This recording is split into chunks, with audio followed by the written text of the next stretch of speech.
Welcome heroes and villains to Fjuk Enterprises YouTube channel. Today we are doing more conversations with Fjuk as we go and answer the question, who is content streamers? There was a point in time when my conversations with Fjuk was me just having a casual conversation, but now they're having an interview, which is still a conversation, so the title still holds. Anyways, today I'm going to be answering the question is, who is Khaztaroth? And to help me with that, I have Khaztaroth. Hello, I am Khaztaroth. I do a lot of things on the internet. How exactly did you get into streaming videos? I started content creation a while ago in 2012. I liked just recording gameplay, showing it to my friends in the recess in school. And then that turned into uploading the videos to YouTube, trying to do a bit more of an editing to them. And eventually, when my internet connection got better, I decided to start streaming. So that was a bit over a year ago when I hopped onto Twitch and started doing my Spanish stream, because I actually have two streams, three if you count the friend fungus. My Spanish stream I do with a friend, and I was doing that for a while. And then when the friend fungus started taking off, I was like, okay, I'm gonna start my English stream as well. So the streams that I do is just a time for me to hang out. It's more so kind of the only time where I just relax and play video games. I don't really play video games outside of my stream, so it was uh, a nice time where I could just not worry about being productive because I was just relaxing on the internet basically. So, do your two channels share the same name? No, my Spanish channel is called El Chino Tuerto TM. It's a euphemism for uh, male body parts in Chilean Spanish. And my English channel is called Khaztaroth. So uh, I have two accounts for pretty much every social media because of that. So, I'm assuming you just explained how you came up with your Spanish channel's name, but how did you come up with the Khaztaroth channel name? The Khaztaroth channel name, originally I just went by Astaroth, which is the name of a demon and shit that when you're 12 it sounds cool. And then I discovered the name Khalid, or Khaled, I think it's pronounced. It's an Middle Eastern name that means uh, he who goes to war, I believe it's the translation. I haven't looked at it in a while. And then I just mixed the two and it came out with Khaztaroth, which was a little bit more unique than just Astaroth, because every 12-year-old is going to try to have a cool demon name.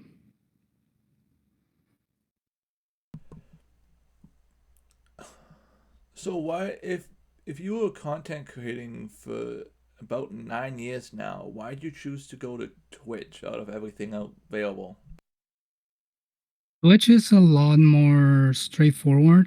For YouTube, you record content offline and then edit it and then have to upload it and then hope that it works. For Twitch, it's just you go live and that's all your production. Um, so it made my work as a content creator more streamlined because everything was done as things were happening rather than having to, okay, I'm going to record the video, I'm going to record the audio, I'm going to have to sync the two, I'm going to have to make sure that both are recorded properly, and if something goes wrong I know immediately, instead of, oh no, I wasted 4 hours recording this gameplay and now I have nothing to upload to YouTube. So it was more of a, this is quicker and this is just, I can do it now. It'll take me or 5 hours, and it'll be done. Like there's no more post production after that. So, what type of things do you enjoy streaming? Mostly games. I like video games, just like 90% of Twitch. Um, I like things that involve creating. So art, music are things that I have done, but not as much as I could have. I do have an art stream, but it's mostly just designing thumbnails for YouTube. And the little music I've done is just playing a little bit with my guitar. Um, but things that involve creating, like making things, is pretty cool. Um, so I definitely want to get more into that later if I can. Tried streaming something and it just didn't work? If so, why? Yes.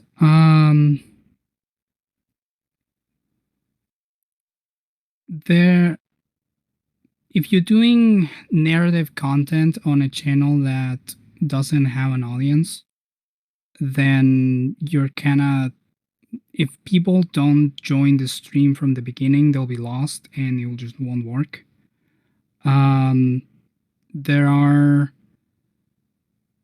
certain games that people just aren't interested in watching, so that's mainly where my failures have been, like not catching or not engaging the audience since the beginning when I'm playing a game.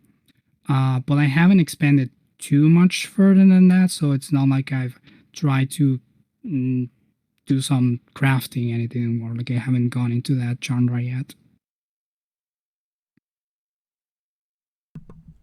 I didn't realize you had a Spanish stream as well. So, have you noticed a difference in the audience between the Spanish stream and the English streaming?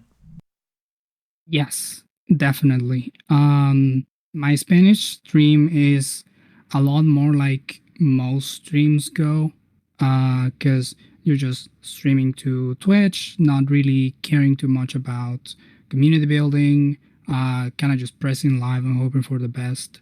So my audience on my Spanish channel is either non-existent or is just one person that's passing by because they saw the stream on their recommended page and wanted to see what it was like. My English stream is a lot more engaged. It has a lot bigger of an audience, and that is thanks to the fact that um, it was built on a community that was already there. Um, it already had a group of people that was interested in watching more things. If I were to do that for my Spanish channel, it would make it a lot more popular. But since it takes a lot of effort to, on your own, try to build a community, it's really not uh, effective. So I've pushed my Spanish stream as more of a proof of concept, trying different things, seeing what works, seeing different setups. And then my English stream is kind of my main stream since it's the more popular one. As my penultimate question, do you have any advice for either people who are thinking about getting into streaming or who do stream? Yes, engage with your audience. Um, Streaming is a lot about yourself. Uh, and a lot about what you're doing, but also you need to make sure that people know who you are. Nobody's going to jump into your stream if they don't know who this person is. Do I care about them? Maybe yes, maybe not. So make sure that people understand who you are, engage with other people on other streams, not as a self promotion kind of thing, because a lot of people make the mistake of going into someone else's channel and saying, "Oh, I'm streaming in 5 minutes, come watch me." That it's not really gonna get you a lot of points. But if you go to someone's stream and just talk with them, have a nice chat, and then if at one point a topic of streaming comes up, which does a lot on Twitch, a lot of streamers talk about streaming on Twitch, there will be the opportunity of you saying, "Hey, I also stream," and they already know who you are. The people that you've chatted for however many streams already know that you are a good person and that they want to maybe engage more with you, and that will bring more people to your stream. So hang around on social media, hang around on other people's streams, talk with people on Discords, because community building is what makes a stream much bigger and much more successful. So, as my final question, I like to give the people I'm interviewing a chance to shout out whatever they feel like shouting out. So, this is your opportunity to do so. Wonderful. The thing that I would like to shout out the most is just the friend fungus. I've been working on that for the past year. It's a wonderful community, a lot of people. So twitch.tv/friend fungus is the place where you'll most likely find us. And on social media, in Twitter mostly at friend fungus. The links to Kaz and the Friend Fungus social media and Twitch channels will be in the description below. I hope to see you in the next video, and thank you, Kaz, for joining me. Thank you for having me.